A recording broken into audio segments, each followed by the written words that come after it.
In 1506, war clouds were gathering over Italy. The Vatican and Florence were locked in a battle over an artist. This was no ordinary artist, but a tempestuous genius by the name of Michelangelo.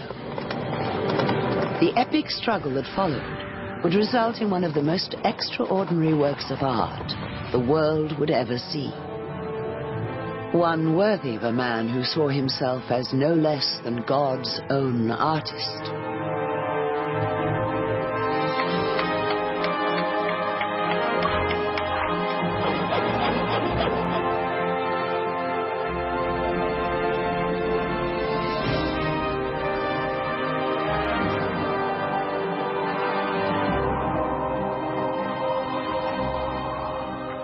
By the age of 30, Michelangelo had a reputation as one of the most brilliant artists alive, and one of the most difficult.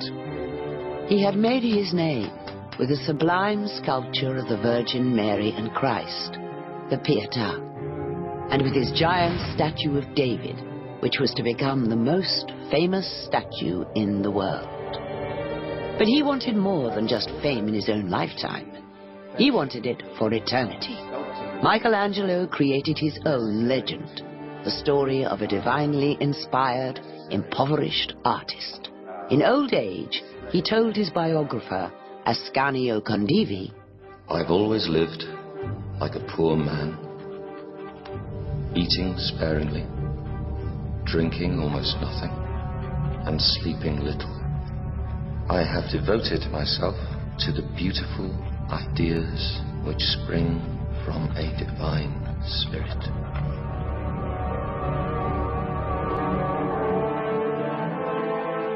In this film, we search for the truth behind Michelangelo's story. Modern artists will put his genius to the test by trying to recreate the most famous scene from one of the artistic wonders of the world, his painting of the ceiling of the Sistine Chapel. And we will reveal just how far Michelangelo was willing to go to become the greatest and the richest artist in history.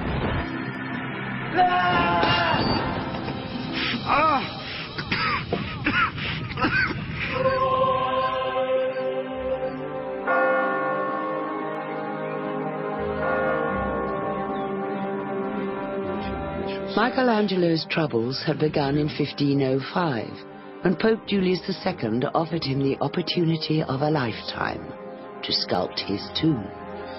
Michelangelo had planned an enormous marble edifice covered with 40 statues. But then suddenly the Pope had cancelled the commission. Michelangelo stormed out of the Vatican with 5 papal henchmen in pursuit. The artist had a guilty secret. He'd already embezzled most of the money the Pope had paid in advance for the tomb, and bought himself a farm. Stop! Now listen, we're on Florentine territory, so you can't touch me, and you know it.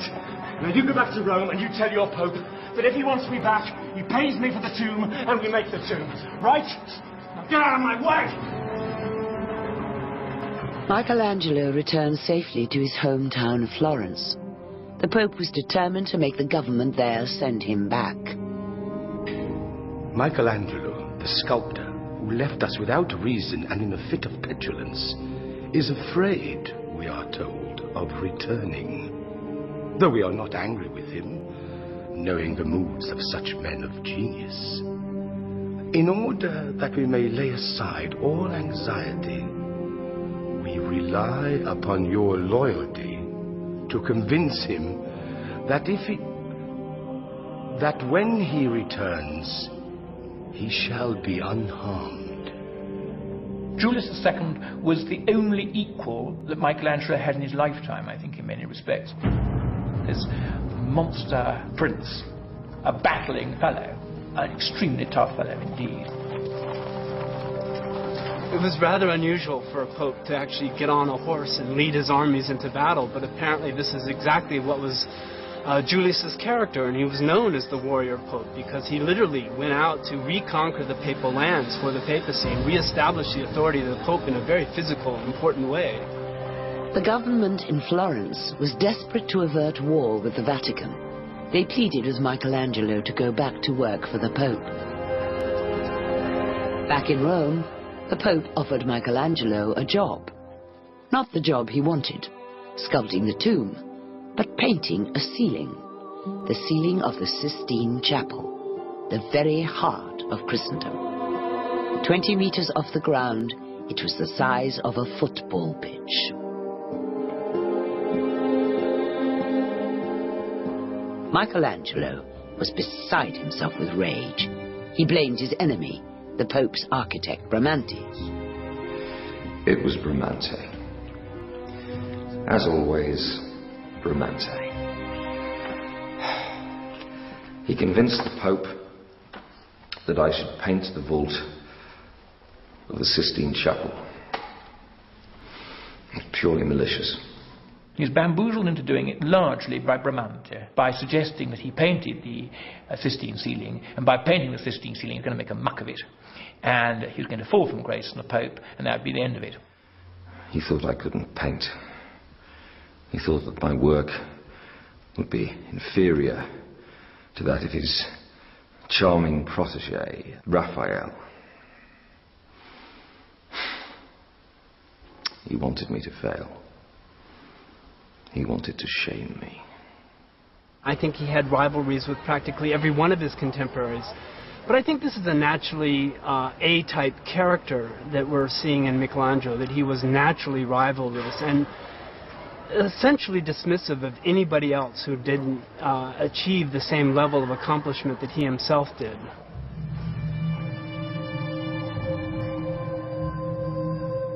Michelangelo, the perfectionist, was afraid he would not be able to meet his own high standards when he painted the ceiling. He was convinced he was not the man for the job. He was a sculptor.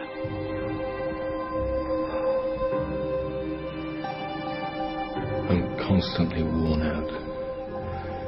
Haven't even got room to sleep.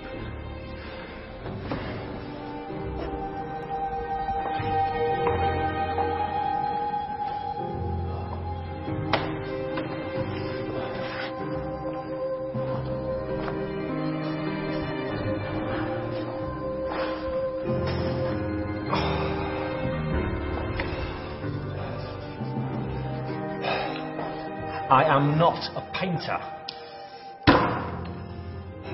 Painting is for women and mediocrities like Raphael. But sculpture and painting are as different from each other as the sun is from the moon. I long to touch marble again, to feel the weight of a chisel in my hand.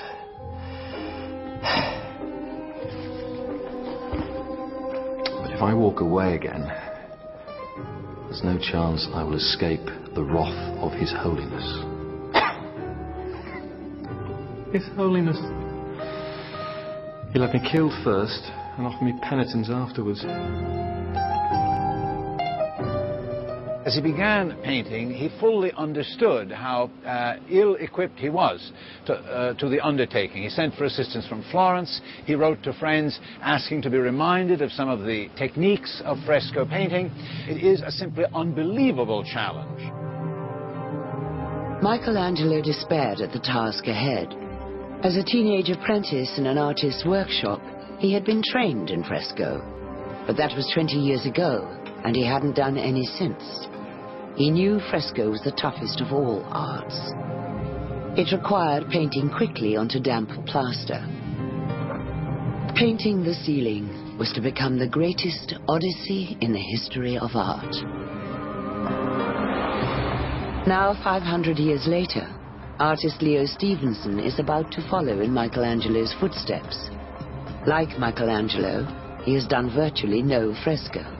But working with him is Fleur Kelly, an experienced fresco artist.